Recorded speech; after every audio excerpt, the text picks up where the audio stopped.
안녕하세요. 동북고등학교 강현식입니다. 과학과제연구 지금 그래프를 이해하고 해석하는 방법에 대해서 여러분들 지금 공부하고 있는데 그것과 관련해서 좋은 책을 하나 소개시켜 드릴까 합니다. 물론 수업 시간에도 잠깐 말씀드렸죠. 한스 로슬링이라고 하는 분이 쓴 이 팩트풀리스라고 하는 책인데요. 한번 꼭 읽어보셨으면 좋겠어요. 이거를 이 시간에 한번 그 중에 한 개를 좀 소개시켜 드리고 그 이후에 또 되게 좋은 내용도 많으니까 꼭 한번 보셨으면 좋겠고, 물론 이것도 시험에 좀 나오겠죠. 예, 그래서 한번 우리가 정말 수많은 정보를 숫자와 통계로 이렇게 막 접하게 되는데 그거에 대해서 우리가 어떤 면에는 좀 정확하게 해석을 하지 못하고 오해하는 경우들이 되게 많이 있더라라고 하는 거예요. 이 저자에 의하면. 이분은 원래 의사였다가 이제 보건의학과 관련해서 이제 통계에 관련 통계학까지 이제 굉장히 유명해지신 분인데, 통계학자로서 또 유명해지신 분인데 근데 그것도 강연도 되게 많이 하셨어요. 강연도 많이 하셨어요. 그래서 뭐 예를 들면은 진짜 전문가, 최고의 전문가들 앞에서도 좀 막 강연하시고 일반인한테도 이제 강연을 하고 막 그랬었는데, 근데 거기서 되게 좀 재미있는 걸 좀 발견하신 거예요. 아니, 그 최고의 전문가건 일반인이건 상관이 없이 공통적으로 내가 이렇게 통계 자료 딱 들이대면 이거를 좀 이렇게 내가 그러니까 전달하고 싶은 대로 이렇게 좀 사실의 근거에 좀 받아들이지 못하고 자꾸 이제 그 고정관념처럼 뭔가가 있어서 자꾸 오해하고 잘못 해석하더라라는 거예요. 공통적으로 전문가고 뭐 상관이 없이 말이죠.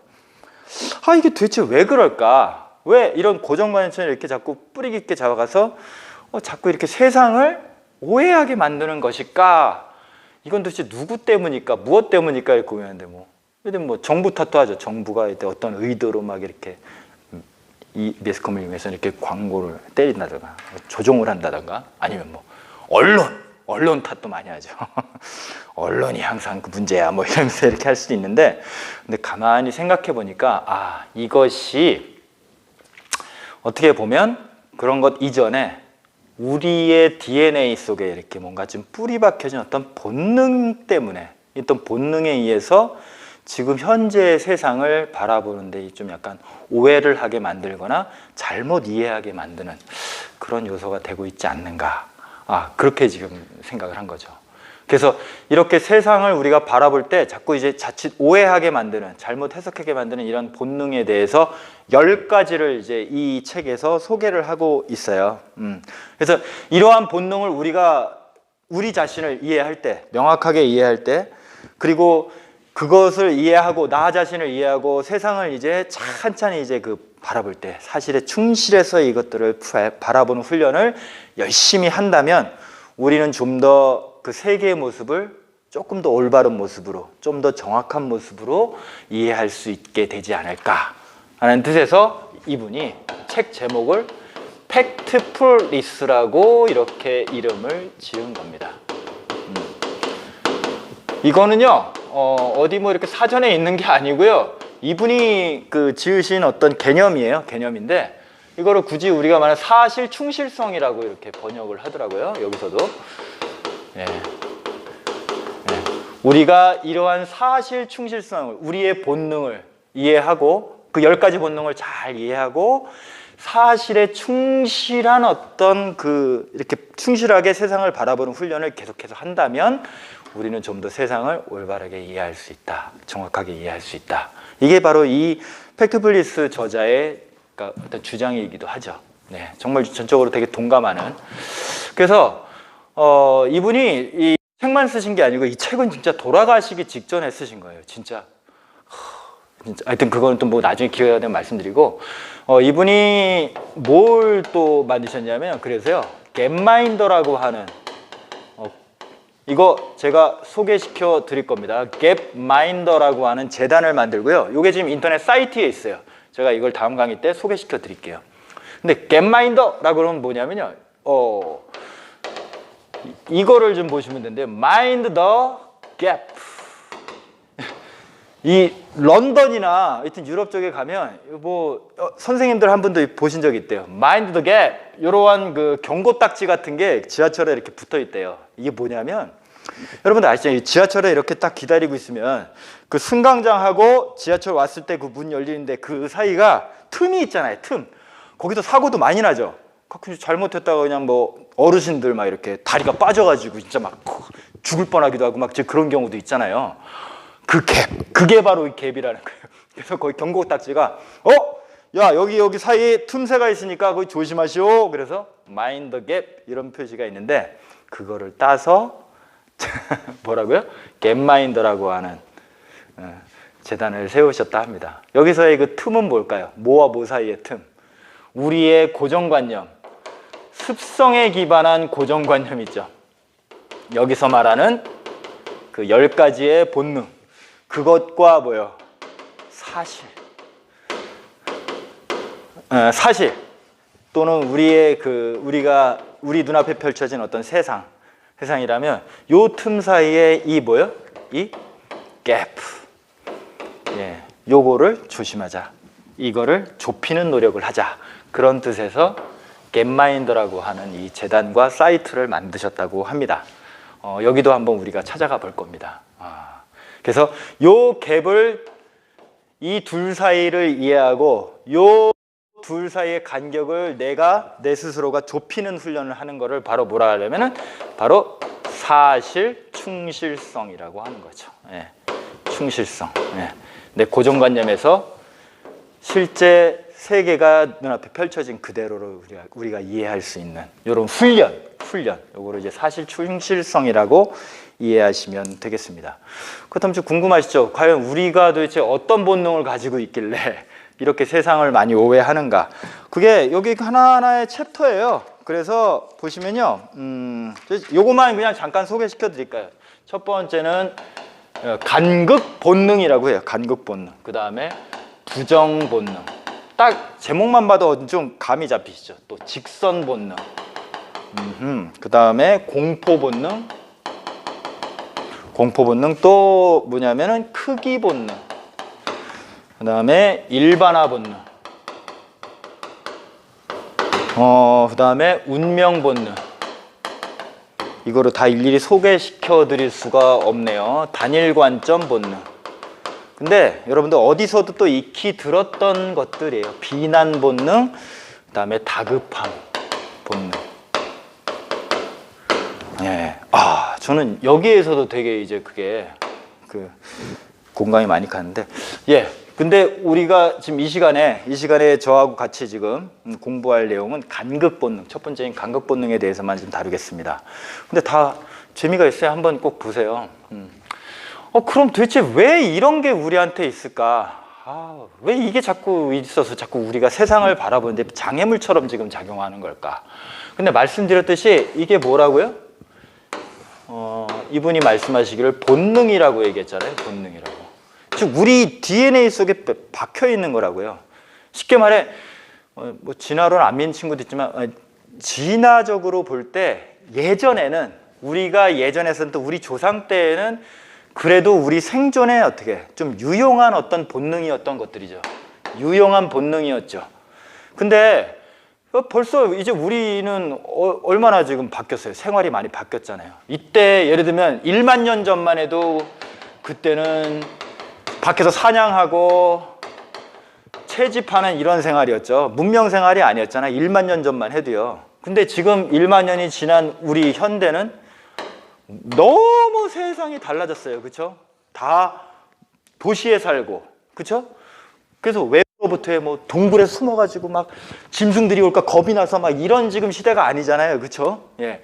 생활이 바뀌었는데 안타깝게도 우리의 본능은요, 우리의 습성은 DNA 속에 박혀진 습성은 쉽게 변하지 않는다는 게 문제죠. 그게 끊임없이 계속 현대를 사는 우리한테 계속 좀 작용한다는 게 문제예요. 그렇죠? 이러한 관점으로 쓴 책들이 되게 많이 있어요. 그렇죠? 그중에 예를 들면 혹시 그 비만에 대한 얘기도 기억이 나시는가 모르겠어요. 비만이라는 거는 뭐였죠? 예전에 못 먹었을 때, 이때 맨날 수렵 사냥을 하지만 지금은 뭐 맨날 우리가 돈만 있으면 어때요? 삼겹살 막 구워 먹고 막 그러지만 근데 여러분들 이것도 아세요? 삼겹살을요 이렇게 생삼겹을 해가지고 구워 먹는 그런 문화도요 얼마 안 됐어요, 여러분. 그렇게 된 지가 얼마 안 됐다고요. 제 기억에 제가 어렸을 때만, 제가 여러분들 또래만 했어도 삼겹살 구워 먹는다는 거는요, 진짜 그 상상하기가 굉장히 어려웠던 시대예요. 그때 그냥 고깃국으로, 뭐 소고기국, 명절 때 먹었던 그게 전부 그런 시대라니까요. 세상이 많이 변했어요, 진짜 여러분. 그 변화한다, 세상이 바뀌고 있다, 변화한다라는 걸 여러분들 꼭 기억하셔야 돼요. 지금 모습이 꼭 예전이 아니었고 예전의 모습은 지금과 또 다르다라는 거. 근데 진짜 그때만 해도 진짜 뭐 하루 그냥 막 고기 먹으면은 진짜 이건 온 동네가 잔치하는, 그냥 온 마을이 잔치하는 그런 시대였는데, 그때 항상 배고픔에 그냥 익숙해져 있었고, 그러다 보니 어디에서 뭔가가 이렇게 먹을 게 있으면은 바로 어때요? 먹고 딱 비축을 해야죠. 다 이거 싸고 그냥 밖으로 떼버리면 다음날 또 찾아가야 되잖아요. 또 찾아가고 또 사냥해야 돼요. 그래서 몸에 이제 그거를 비축하는 그러한 그 유전자가 발달이 됐는데, 그게 뭐예요? 바로 이거죠. 예. 우리 몸의 에너지들을 이렇게 저장하는 거. 어디다가? 여자들은 뭐 엉덩이나 허벅지나 이런 데 많이 저장하죠. 남자들은 뭐 배에다가 저장하고 막 그러잖아요. 그게 바로 배가 나온다는 게 아니고 에너지를 이렇게 저축하는 거예요. 이렇게 에너지를 들고 다니는 거예요. 만일에 대비해서.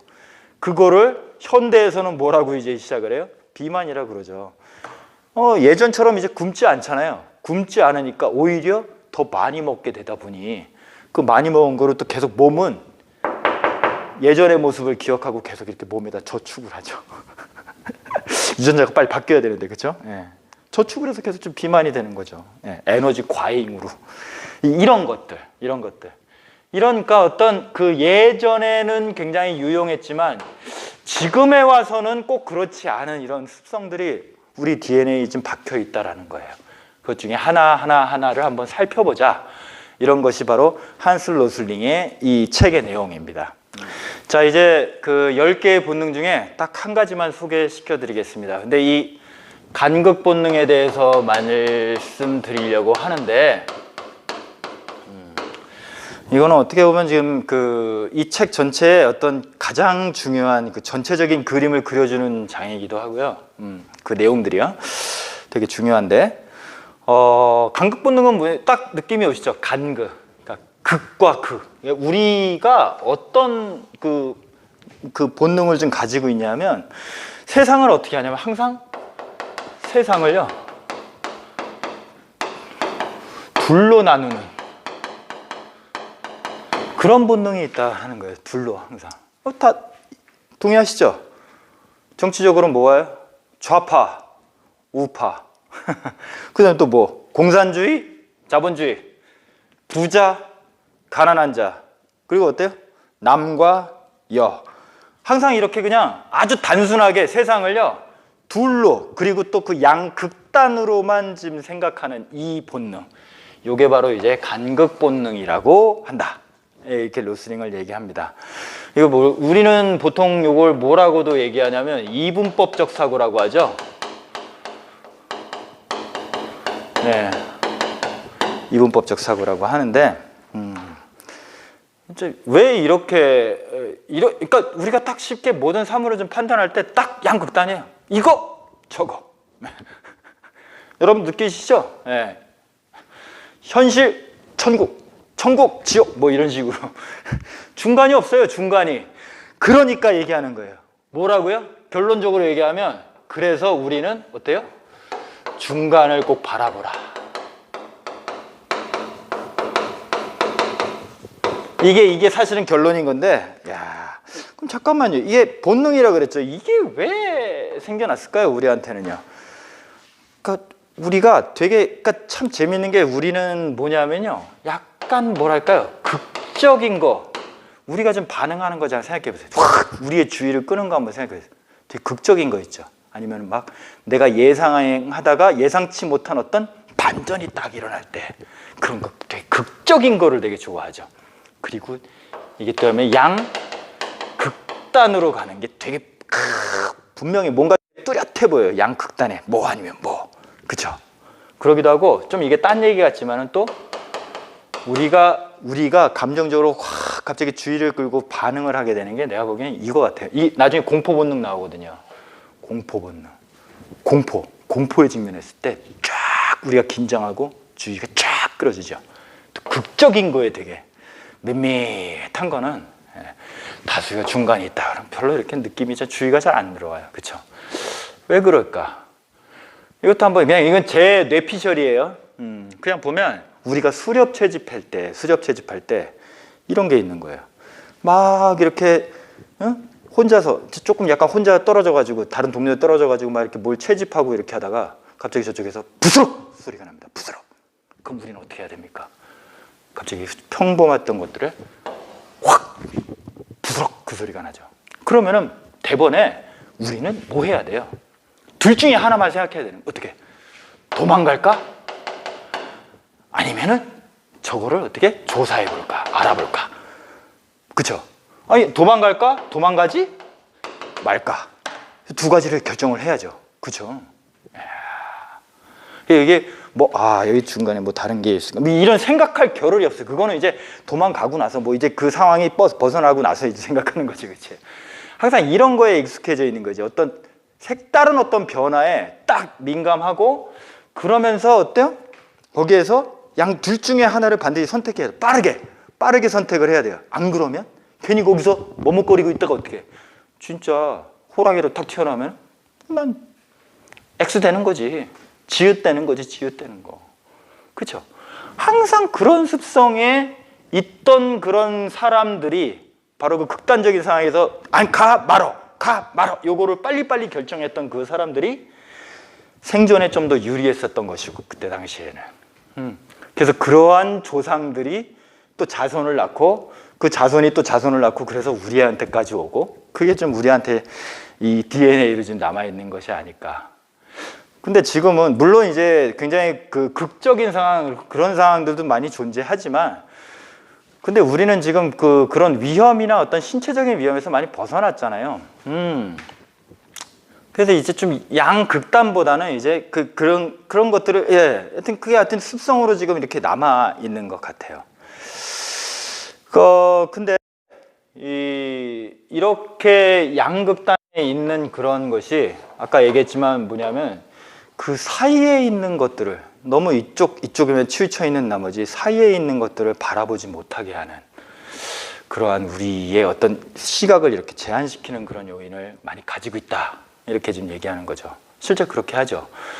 아니 항상 그 정치 얘기할 땐 꼭 그래요. 항상 너 좌파야 중간파가 없어요. 그쵸? 이거 아니면 저거예요. 너 어느 쪽이야? 이거야 저거야 항상. 이런 식으로 얘기하잖아요. 이 중간이라는 걸 항상 생각하지 않는다니까. 이게 꼭 그러겠습니까? 남과 여, 이건 되게 위험한 생각이지만 남, 여. 근데 그 중간은 없을까요? 근데 이러한 그 이분법적 세상을 이렇게 둘로 그것도 양극단으로 나누는 요 사고에 뭐까지 들어가면요. 평균이라는 요 숫자가 같이 들어가게 되면 이게 좀 더 문제가 된다는 얘기죠. 제가 한번 자료를 한번 이렇게 하나 보여드릴게요. 이거는 지금 책에 나와 있는 자료인데요. 뭐냐면 1965년부터의 그 SAT라고 있어요. 미국의 대학 수학 능력 시험 같은 거예요. 그 SAT 점수를 남자와 여자별로 1965년부터 이렇게 쭉 그 추이를 낸 거죠. 보시니까 어떠세요?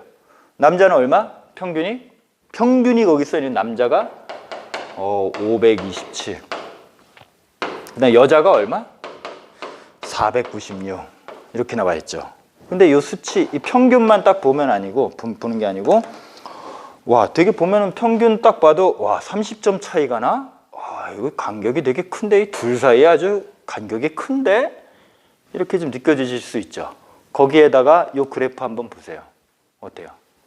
와, 이 둘 사이의 차이가 되게 간격이 커 보이죠.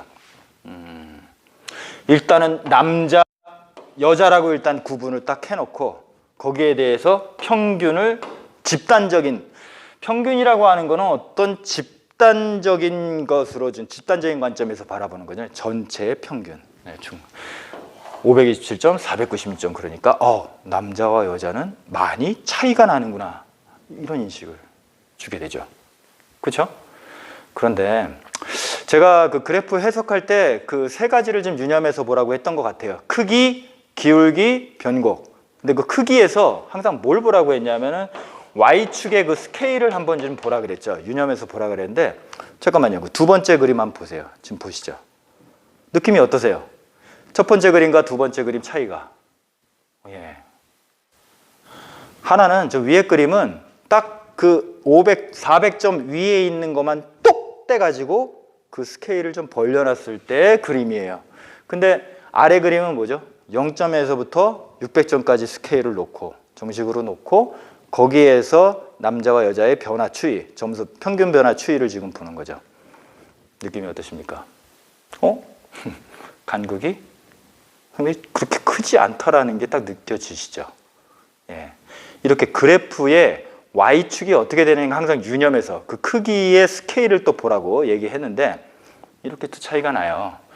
근데 하나만 더 보실래요? 그림 한번 보시죠. 어떠세요?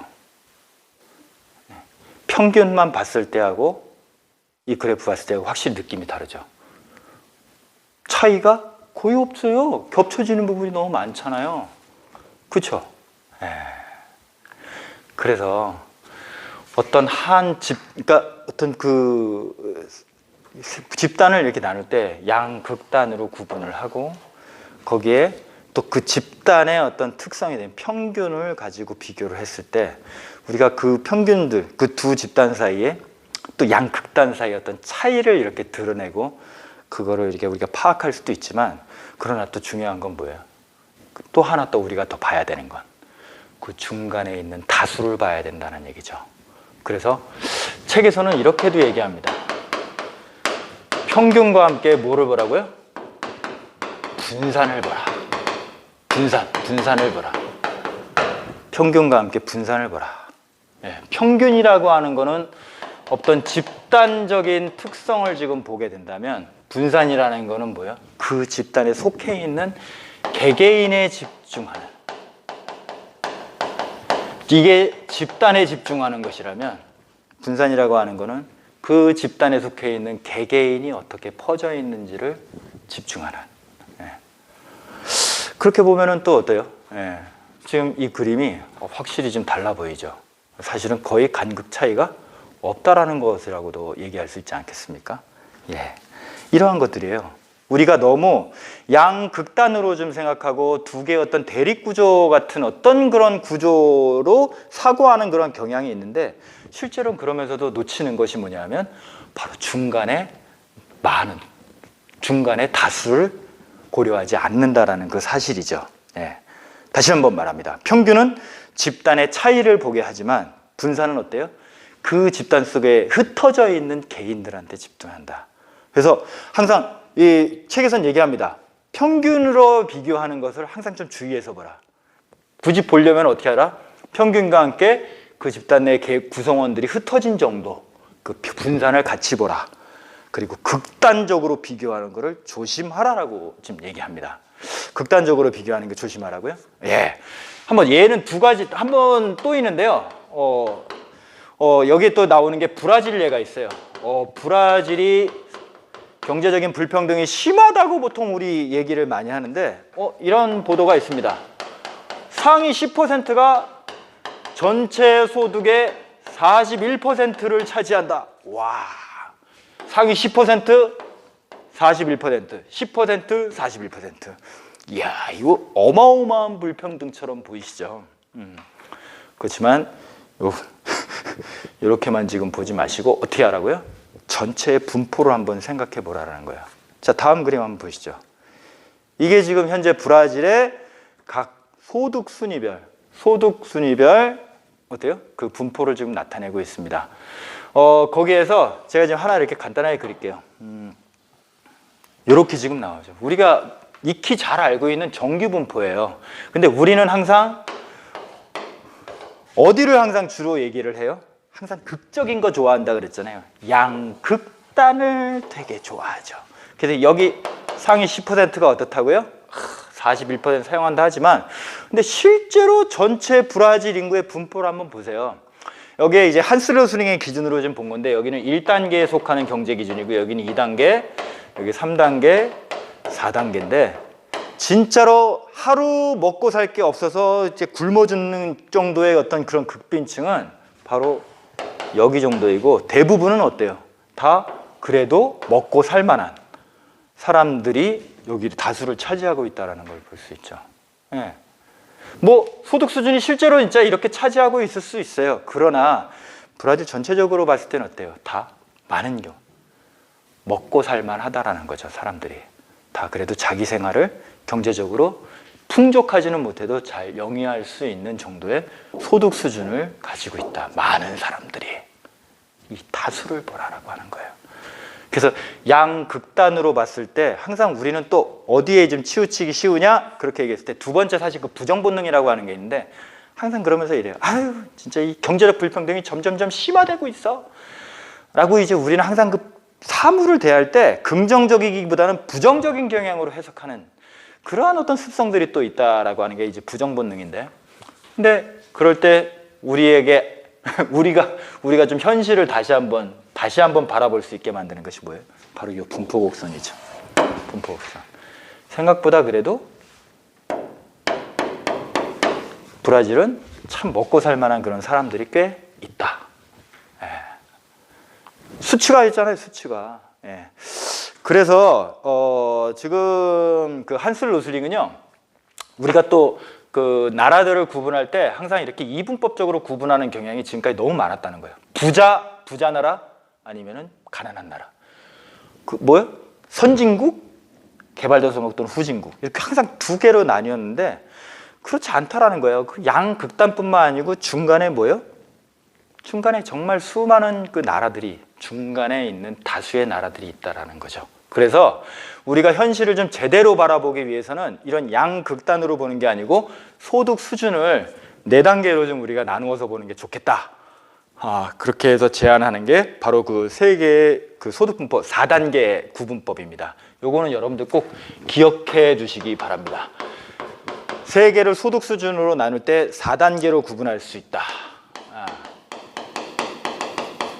그 현재 그 인구가 70억이죠. 70억 인구인데, 그러면 이 중에 정말 못 먹고 진짜 지금도 하루 그 벌이를 못해서 그냥 굶어 죽어가는 그런 인구가 몇 명일 것 같으냐 한번 물어본 적 있죠. 한번 그 여러분들 그 질문 한번 보세요. 그러니까 그 부정 본능이 정말 극렬하게 작용하는 경우예요. 예. 몇 억이요? 10억? 30억? 40억? 아니면 50억? 가난한 나라, 진짜 못 사는 그 가난한 몇 억일까요? 예. 실제로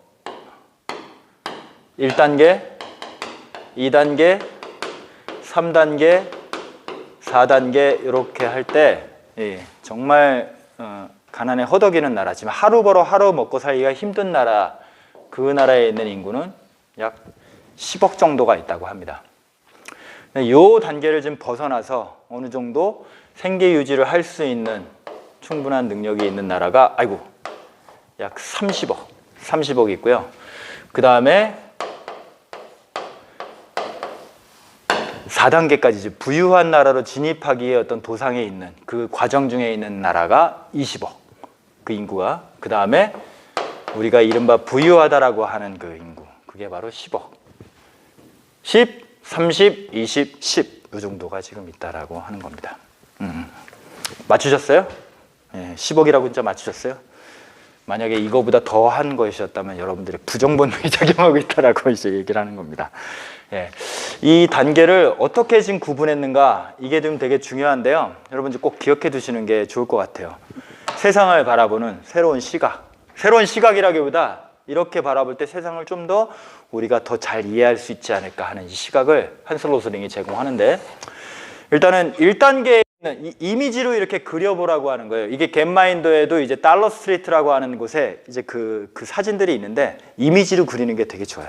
1단계는 뭐냐면 하루 딱 1달러 정도 수입이에요. 그러니까 쉽게 말해 2,000원 정도예요. 그럼 어때요? 야, 자기 혼자 먹기는 되게 좀 편해요. 이게 가능해요. 라면도 요즘에 1,000원이고, 그러니까 한 2끼 정도는 라면 2개를 해결할 수 있는 그 정도라고 좀 보시면 되죠. 하루 1달러 살아요. 그리고 물이 수도가 없어요. 예, 쉽게 말해 수도가 없어요. 수도가 없어서 이 물이 되게 중요하잖아요. 먹을 거 이제 해먹고 빨래하고 이제 그렇게 할 때 제일 물이라는 게 되게 중요한데 수도가 없어요. 그래서 물을 길러오기 위해서 1시간, 2시간을 걸어서 가야 돼요. 그렇게 되니까 어때요? 아니 먹고 살기도 힘든데 거의 교육을 못 받죠. 그리고 연료가 되게 중요한데 연료로는 뭐요? 주로 여기는 뗄나무를 많이 쓰죠. 나무를 떼서 써요. 그러면 이제 또 문제가 생기죠. 집에서 나무를 떼면 어떤 일이 벌어져요? 나무재들이 날리죠. 그 나무재들이 어디 들어가요? 호흡기로 들어가죠. 호흡기로 들어가면 어떻게 돼요? 천식, 폐렴들이 걸리죠. 그래서 이 병들이 많아요. 그렇죠? 예. 그리고 이런 물도 어떻습니까? 그렇게 깨끗한 편은 아니겠죠. 우물이 있으면 다행이지만 그렇지만 이 우물에 또 여러 가지 병균들이 있을 수도 있고 그렇게 전염병에도 쉽게 이렇게 좀 노출이 되어 있는 그리고 요게 지금 이제 하루 1달러 이러한 어떤 그 처지에 있는 분들이 세계에 지금 약 10억 정도가 있다는 얘기입니다.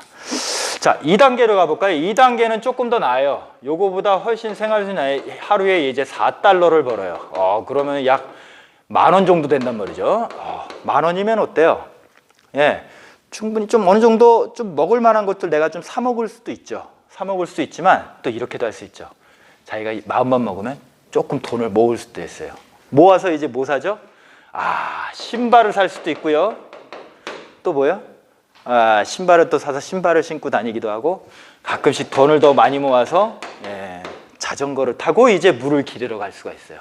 자, 이게 되게 중요한 건데 물을 기르러 1-2시간 가서 다시 1-2시간 오는 거 하고 자전거를 타고 이제 한 30분 만에 20분 만에 왔다 갔다 하면 시간에 여유가 생기죠. 그럼 이제 뭐 할 수 있어요? 잘하면 여건이 되면 이제 학교도 갈 수 있어요. 즉 공부를 할 수가 있어요. 배울 수도 있죠. 그러면 이 학교라고 하는 것도 되게 중요한 거예요. 학교라고 하는 그래서 이 한스 로슬링이 진짜 이것들을 구분 잘한 것 같아요. 학교를 갈 수 있다는 건 뭐냐면 내 교육 수준이 높아진다는 거는 내 생활 여건을 현재보다 좀 더 개선할 수 있는 여지들을 자꾸 고민하고 생각하고 생활의 진보를 이룰 수 있다는 그 가능성이 생기는 거죠.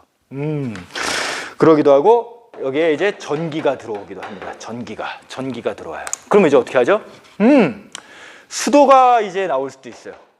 물을 이제 기르러 갈 필요가 없을지도 모르죠. 그렇게 되면 생활이 훨씬 더 지금 나아지겠죠. 전기가 있다는 얘기는 석탄이나 이런 것들도 이제 뭐 이렇게 에너지를 쓸 수 있다는 얘기고 그래서 더 이상 뗄나무로 뗄 필요가 없다.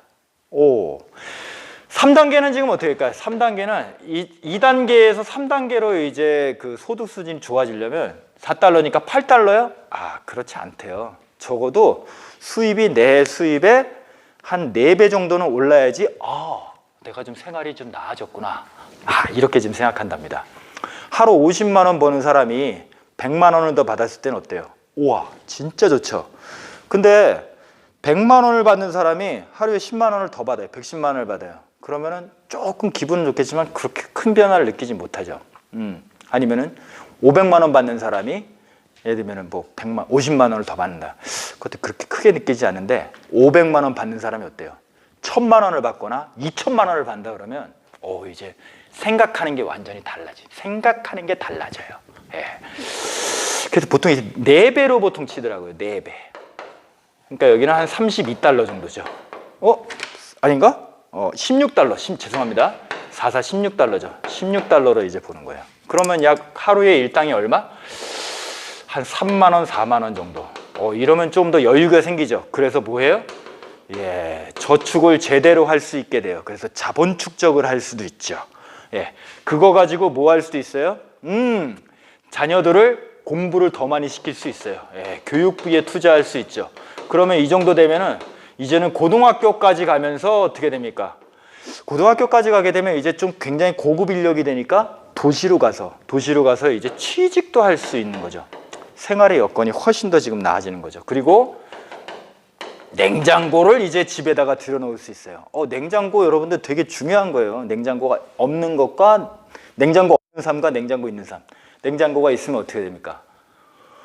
여러 가지 음식을 먹고 남은 거를 저장할 수도 있고 미리 사온 거로 또 저장할 수 있고 그래서 여러 가지 음식을 또 조합해서 뭐 할 수도 있고 요리할 수 있고 다양한 음식을 또 먹을 수 있는 그러한 문화가 형성이 된다라는 얘기라니까요. 이게 여러분 단순하게 이런 것들이 아니에요. 그리고 전기 들어오죠. 이제는 자전거 타지 않아요. 뭐요? 돈이 충분히 모이면 모두 살 수 있어요. 오토바이도 살 수 있죠. 그러니까 저 멀리까지 가서 일을 할 수가 있는 이런 여건이 되죠.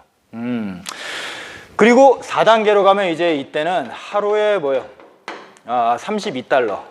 이 정도는 상당히 여유가 있는, 부유하다고 지금 할 수 있는 거죠. 이게 한 4만에서 5만 정도. 하루 일당 5만 원이면 굉장히 여유가 있는 거죠. 이때는 뭐예요? 차를 다니죠. 차를 타고 다녀요. 자동차를 구입해요. 여기는 오토바이 구입했다면. 그리고 비행기로 여행도 다녀요. 뭐도요? 여행을 다닐 수 있어요. 여가가 생겨요. 여기서부터도 여가가 생기지만 그 다음에 이제 교육은 거의 어때요? 대학교도 갈 수가 있죠. 온수냉수 다 나오는 아파트 같은 데서 살 수가 있는 곳이에요. 예. 느낌이 오세요? 예.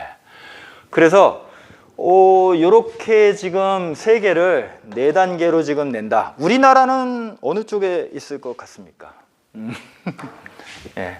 우리나라는 사실 처음에 여기서부터 시작을 했죠. 이때가 1950년대. 50년대에서 이제 1960년대 산업화 가면서 어때요? 넘어오고 1980년대 넘으면서 그리고 지금은 거의 어때요? 여기에 지금 접어들고 있다고 보시면 되죠. 예. 그래서 지금 현재 많은 나라들이 예전에는 우리가 어렸을 때 교육받았던 그 못 사는 나라라고 생각했던 그 나라들도 지금은 어때요? 다 여기를 벗어나서 이쪽으로 다 넘어가고 있다. 그래서 한슬로스링이 계속 얘기하고 있는 건 그거예요. 물론 나빠지고 있을 수도 있어요. 여러 가지 언론을 통해서 항상 부정적인 얘기들 많이 들려오고 실제로도 그렇죠. 그렇지만 그럼에도 불구하고 전체적으로는 천천히 어떻게 되고 있다? 나아지고 있다. 그거를 보여주고 싶었던 게 바로 뭐냐면 여기 지금 지워버렸네. 바로 겟마인더라고 하는 그 시스템입니다. 요 사이트에 가서 그래서 진짜 세상이 어떻게 지금 나아지고 있었는지를 한번 우리가 살펴보도록 하겠습니다.